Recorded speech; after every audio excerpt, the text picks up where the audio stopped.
Hi friends, എല്ലാവർക്കും നമ്മുടെ പുതിയ വീഡിയോയിലേക്ക് സ്വാഗതം. ഇന്ന് ഈന്തപ്പഴം വെച്ച് ഒരു അടിപൊളി സ്നാക്സ് ഉണ്ടാക്കിയാലോ?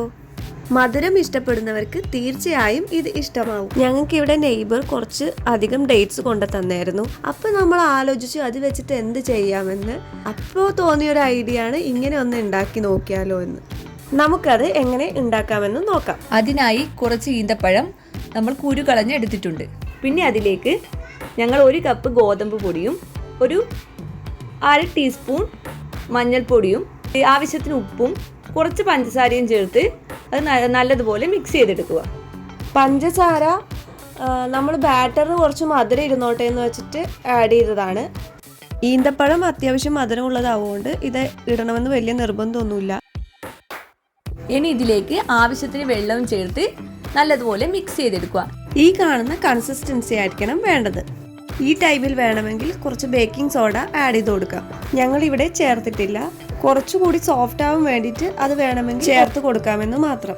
ഇനി ഈ ബാറ്ററിലേക്ക് ഈന്തപ്പഴം ഓരോന്നായി ഇട്ട് കൊടുക്കുക. നന്നായി കോട്ട് ചെയ്തെടുത്ത് നമുക്കത് ഫ്രൈ ചെയ്യാം.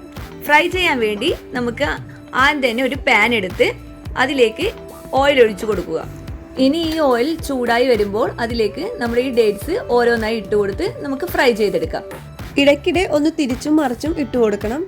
ഇതാ ഇപ്പോൾ നമ്മുടെ സ്നാക്സ് റെഡി ആയി കഴിഞ്ഞു. ഇനി ഇതേ റെസിപ്പി നമുക്ക് മറ്റൊരു രീതിയിൽ കൂടെ ഉണ്ടാക്കി നോക്കാം. വേറൊന്നുമല്ല, ഇതേപോലെ നട്ട്സ് ഡേറ്റ്സിൻ്റെ ഉള്ളിൽ സ്റ്റഫ് ചെയ്ത് വെച്ച് ഇങ്ങനെ സെയിം മെത്തേഡിൽ പൊരിച്ചെടുക്കാം. കാഷ്യൂവോ ബദാമോ അങ്ങനെ ഏതെങ്കിലും ഇതേപോലെ ഇതിൻ്റെ ഉള്ളിൽ സ്റ്റഫ് ചെയ്ത് വെച്ച് സെയിം രീതിയിൽ ഇങ്ങനെ മുക്കി പൊരിച്ചെടുക്കാം. വെറും ഈന്തപ്പഴം കഴിക്കാൻ ഇഷ്ടമല്ലാത്തവർ ഇങ്ങനെയൊന്ന് ട്രൈ ചെയ്ത് നോക്കൂ. നമ്മുടെ പഴംപൊരിയെല്ലാം ഉണ്ടാക്കുന്ന സെയിം മെത്തേഡ് തന്നെയാണ് നമ്മളിത് ഉണ്ടാക്കിയിട്ടുള്ളത്.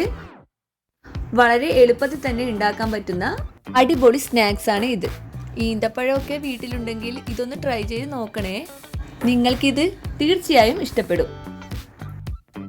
നിങ്ങൾക്ക് ഇവിടെ ഗോതമ്പ് പൊടിക്ക് പകരം മൈദ വേണമെങ്കിൽ യൂസ് ചെയ്യാം കേട്ടോ.